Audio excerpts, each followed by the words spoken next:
On the morning of May 7, 2010, a fisherman on the Yangtze River noticed something strange floating near the riverbank.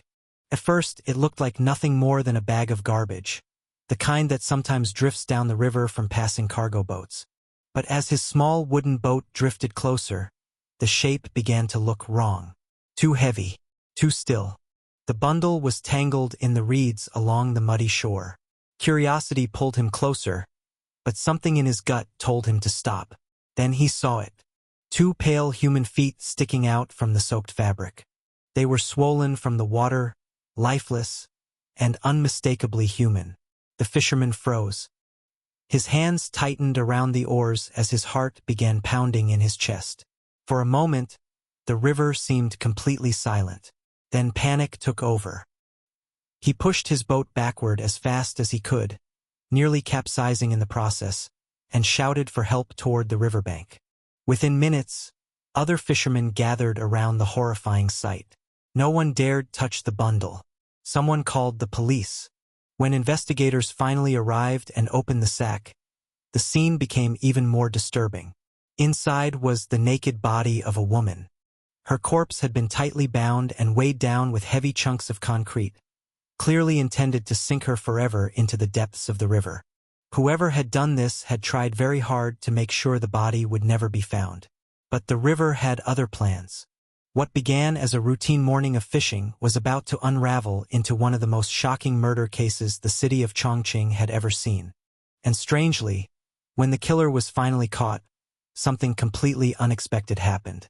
Instead of demanding justice, thousands of people would beg the court to spare the murderer's life. Why would anyone defend a killer? To understand that, we first need to learn who the victim was, and the dark story hidden behind her death. After the body was recovered from the Yangtze River, investigators quickly realized they were dealing with a carefully planned murder. The woman had been stripped of all clothing. There were no identification documents, no jewelry, nothing that could immediately reveal who she was. Whoever killed her had clearly tried to erase her identity. But one detail gave investigators their first lead. The woman's body had been wrapped inside a woven sack commonly used for construction materials. Inside the bag were large pieces of hardened concrete, tied together with rope, a crude but effective method often used to make sure a body sinks. The killer had intended for her to disappear forever beneath the river. But the Yangtze River is unpredictable. Strong currents, shifting debris, and rising water levels had eventually pushed the sack back toward the shoreline, where it was discovered by the fishermen. The police began the difficult process of identifying the victim.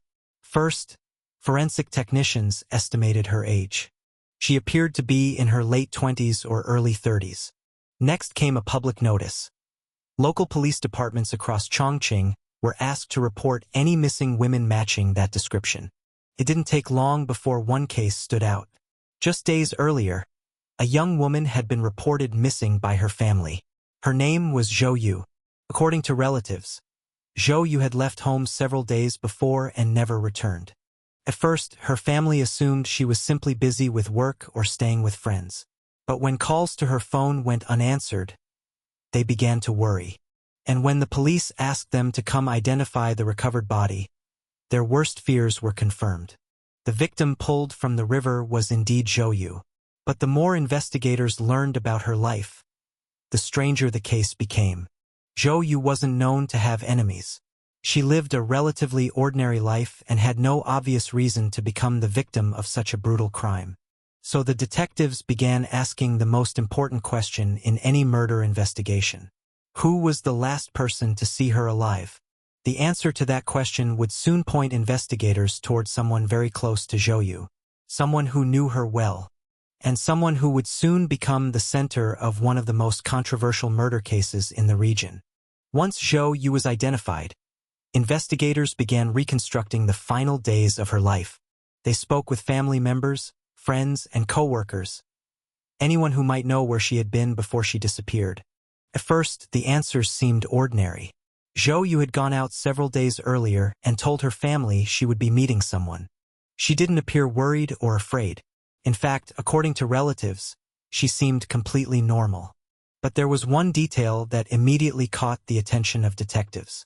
The person she planned to meet that day was her boyfriend. His name was Peng. Friends described their relationship as complicated. They had been together for some time, but the relationship had become increasingly tense. Arguments between the two were not uncommon. Still, no one imagined it could lead to murder. When police first contacted Peng, he appeared calm and cooperative. He told investigators that he had indeed met Zhou Yu the day she disappeared. According to him, they had simply talked for a while before going their separate ways. He claimed that after their meeting, Zhou Yu left on her own. He insisted he had no idea what happened to her afterward. At first glance, his story seemed possible. But detectives quickly noticed something strange. Several witnesses reported seeing the couple together much later in the evening than Peng had claimed. Then another discovery made the situation even more suspicious. Security cameras near a bridge not far from the Yangtze River had recorded a vehicle passing through the area late that night. The car matched the description of Peng's vehicle.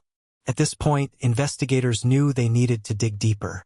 They began examining phone records, surveillance footage, and Peng's movements during the hours surrounding Zhou Yu's disappearance.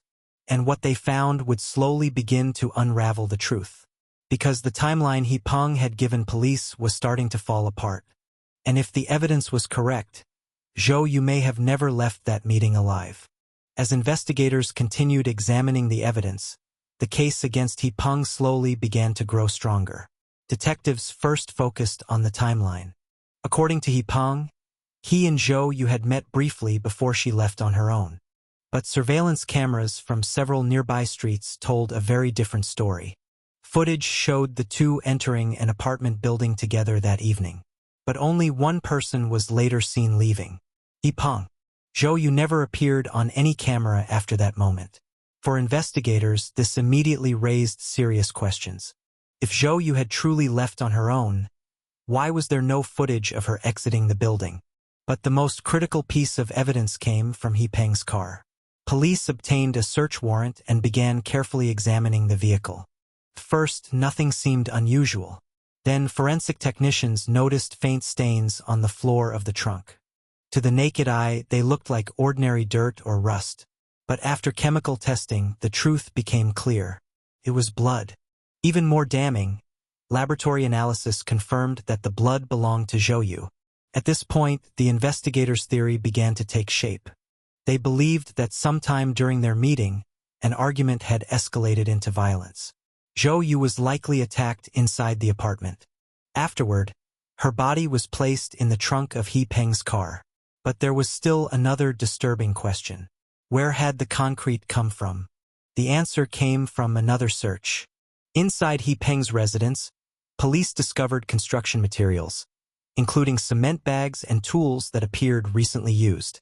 Investigators now suspected that after killing Zhou Yu, Peng had taken time to prepare the body, binding it and attaching heavy concrete blocks before dumping it into the Yangtze River. The evidence was overwhelming. Detectives brought Peng in for another round of questioning.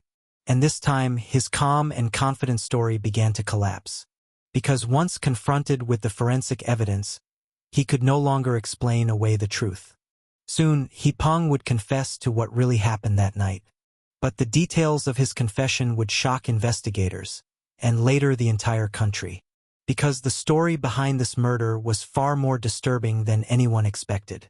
When detectives confronted Peng with the forensic evidence, the atmosphere in the interrogation room changed instantly. For hours, he had remained calm, repeating the same story again and again. But now the evidence was undeniable. The surveillance footage, the timeline contradictions, and most importantly, Zhou Yu's blood in the trunk of his car. There was no reasonable explanation left. At first, Peng tried to stay silent. But as investigators laid out each piece of evidence one by one, the pressure slowly broke him. Eventually, he lowered his head and began to confess. According to Peng, the night Zhou Yu died started as a normal meeting between the two. But the relationship between them had already been under intense strain. That evening, the two began arguing. The fight quickly escalated. Voices grew louder. Emotions spiraled out of control. At some point during the confrontation, He Peng claimed that Zhou Yu attacked him first during the argument. What happened next would cost her life. In a moment of rage, He Peng struck her. The violence spiraled out of control, and before he realized what he had done, Zhou Yu was no longer moving. Panicked and terrified of the consequences, He Peng said he didn't know what to do. Instead of calling for help, he made a decision that would transform a tragic fight into a horrifying crime. He decided to hide the body. According to his confession, he placed Zhou Yu's body in the trunk of his car and drove back to his home. There, he began preparing a plan to make her disappear forever. Using cement he had at his residence, he created crude concrete weights. He bound Zhou Yu's body tightly with rope, attached the heavy concrete pieces, and later drove to the Yangtze River under the cover of darkness. Late that night, standing on the bridge above the dark water, he pushed the body over the railing. The sack disappeared into the current. He believed the river would swallow the evidence forever. For a brief moment, he thought he had gotten away with it, but the river returned the truth. The fisherman's discovery had brought Zhou Yu back to the surface, and with it, the trail that led directly to her killer. Soon after his confession, He Peng was formally arrested and charged with murder. The case seemed straightforward. A man had killed his girlfriend, disposed of her body, and confessed. But when the case finally reached the courtroom, something completely unexpected happened. Instead of condemning He Peng, thousands of people would stand up to defend him. When He Peng's case finally went to trial, most people expected a straightforward outcome. The evidence was overwhelming. He had been the last person seen with Zhou Yu. Her blood was found in his car. Surveillance footage contradicted his story. And most importantly, he had already confessed to killing her. Under normal circumstances, a case like this would end quickly with a harsh sentence. But as the trial approached, something very unusual began happening in Chongqing. People started talking about the case, not with anger toward the killer, but with sympathy. Then the situation took an even stranger turn. Residents in the local community began organizing a petition for the court, not to demand justice for Zhou Yu, but to ask the judges to spare He Peng's life. The petition quickly spread through neighborhoods and workplaces. People lined up to add their names. By the time it reached the court, more than 3,000 people had signed it. For investigators and legal officials, this reaction was shocking. Why would thousands of people defend a confessed killer? The answer lay in details about Zhou Yu's life that slowly began surfacing during the trial. According to testimonies presented in court, Zhou Yu had reportedly been involved in multiple complicated relationships and financial disputes. Some witnesses claimed she had repeatedly demanded large amounts of money from He Peng and others. Others described a relationship filled with constant conflict, pressure, and emotional manipulation. For many locals who followed the case closely, the story began to look less like a cold-blooded murder and more like a relationship that had spiraled tragically out of control. None of that justified the crime. A woman had still lost her life. But in the eyes of many people, the circumstances made the case feel morally complicated. And so thousands of citizens pleaded with the court to show mercy. In the end, however, the judges focused on the facts. A life had been taken, and the act of binding a body with concrete and throwing it into a river showed clear intent to conceal the crime. Despite the public petition, He Peng was found guilty of intentional homicide. The court handed down a severe sentence, bringing the case to a close. But even after the verdict, the story continued to spark debate across China.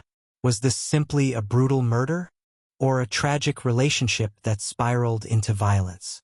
The Yangtze River had revealed the crime, but the deeper truth behind it remains a question that still unsettles many people today. And perhaps the most disturbing part of the case is this. If the fisherman had never noticed that strange sack floating near the riverbank, Zhou Yu might have disappeared forever, and the truth would have remained buried beneath the dark waters of the river.